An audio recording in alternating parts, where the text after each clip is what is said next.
Halo semua, selamat datang di Mangatsu. Channel ini ngebahas seputaran anime dan manga. Pada kesempatan kali ini, gua sebagai admin Mangatsu mau ngebahas Kaiju nomor 8, yang mana sebenarnya anime ini akan rilis dalam waktu dekat dan manganya pun sudah rilis dari tahun 2021. Sebelum mulai, gua mau ngasih tahu spoiler warning bagi lu semua yang gak mau kena spoiler, dan silakan aja buat cabut dari sini. Ya udah, nggak usah banyak bacot lagi, langsung aja kita masuk ke pembahasannya. Check this out.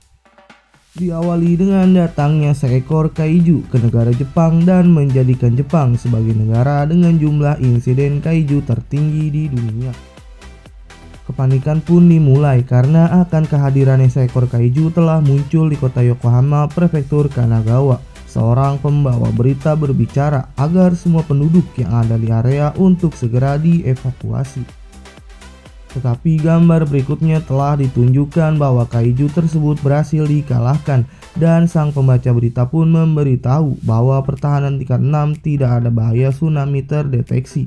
Sepertinya yang mengalahkan kaiju tersebut seorang perempuan. Setelah itu diperlihatkan seorang laki-laki yang sedang memakai teropong sambil berkata, "Wah, isinya keluar semua nih." Kayaknya yang ngalahin si kaiju ini OP juga ya, atau karena emang kaijunya yang lemah. Panel manga pun berganti memperlihatkan segerombolan laki-laki yang sedang berada di sebuah mobil yang sedang memantau dari kejauhan. Sebelum akhirnya mereka semua pergi dari mobil tersebut. Presenter berita pun berbicara bahwa anggota divisi 3 lah yang telah berhasil mengalahkan kaiju itu, dan saat ini mereka mendapatkan tepuk tangan yang menggelegar dari para penduduk yang ada di sekitaran area. Dan presenter berita tersebut pun melanjutkan, kaiju yang muncul hari ini sudah dikalahkan. Diharapkan kepada semua orang yang ada di dalam area bahaya untuk berhati-hati dengan adanya kaiju susulan. Scene pun berlanjut ketika seorang yang terkena cipratan darah. Setelah panel berganti, akhirnya kita pun mengetahui siapa orang tersebut, dan dia adalah Hibino Kafka, seorang om-om yang berumur 32 tahun. Kayaknya dia yang bakalan jadi main karakternya di seri ini. Sepertinya dia terlihat kesulitan untuk memotong tulang dan ia pun membutuhkan gergaji lebur. Scene pun berganti, si Kafka yang melihat ada seorang petugas yang menurunkan bagian organ dalam tanpa berhati-hati. Setelah itu pun terjadi seperti ledakan yang berasal dari organ dalam tersebut dan mengenai orang yang menurunkan organ dalam tersebut. Sepertinya ia terluka cukup parah. Benar saja, panel berganti pun diperlihatkan orang yang baru saja kena ledakan tadi mengenai kakinya dan ia pun terluka cukup dalam. Teman-temannya yang ada di sekitar pun agak sedikit panik.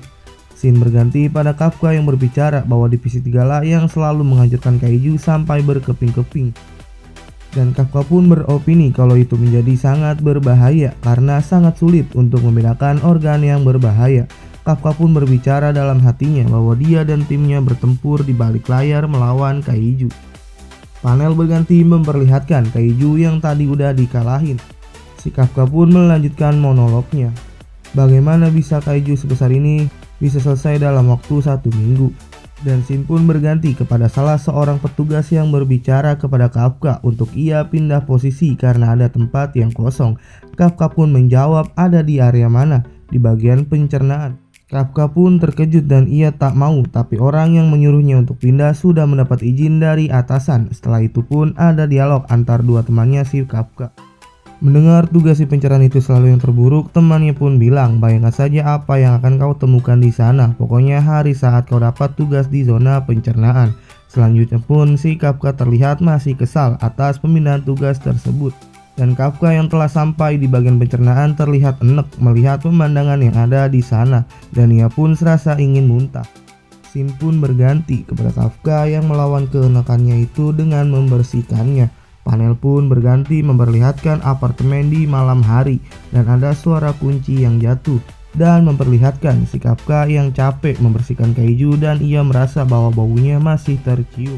Ketika itu ia mendengar berita pihak pertahanan divisi 3 telah melakukan pekerjaan hebat hari ini karena berhasil mengalahkan kaiju, dan presenter berita pun memberitahu yang menyatukan pasukan mereka adalah sang ketua kapten Ashiro Mina. Di usianya yang 27 tahun dia sudah mengalahkan ratusan kaiju Sang presenter pun menambahkan dengan kecantikannya juga dia telah menjadi salah satu kapten yang paling populer dan telah dipertimbangkan sebagai kandidat untuk posisi komandan. Scene pun berganti memperlihatkan dua orang, seorang anak laki-laki dan seorang anak perempuan yang menatap ke kota yang sedang hancur.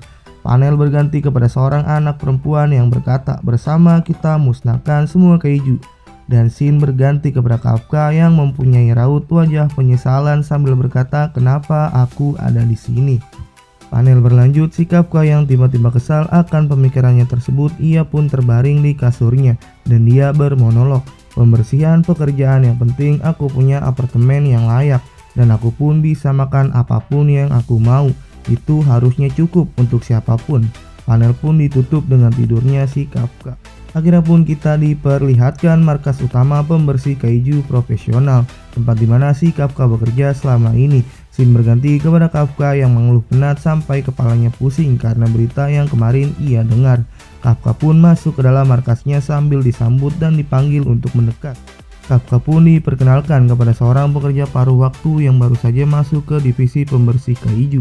Ia bernama Ichikawa Ren. Ichikawa pun mempunyai tekad ingin masuk ke pasukan pertahanan dan teman Kafka pun berkata kepada Ichikawa bahwa si Kafka pernah mencoba untuk bergabung ke pasukan pertahanan tapi dia menyerah dan sekarang dia menjadi tetua di sini. Kafka pun menyauti perkataan temannya tersebut. "Tokusan, kau akan membuat anak baru ini takut." Panel berganti kepada Ichikawa yang bilang kepada Kafka, "Kenapa kau menyerah?" Mendengar perkataan dari junior barunya itu, Kafka terlihat berkeringat dingin. Ia pun berkata, "Ya, maksudku aku sudah berusaha, tapi semua orang juga punya batas, kau tahu. Dan kurasa aku sudah menyadari batas kemampuanku. Saat kau sudah mulai tua, kau pasti akan paham maksudku."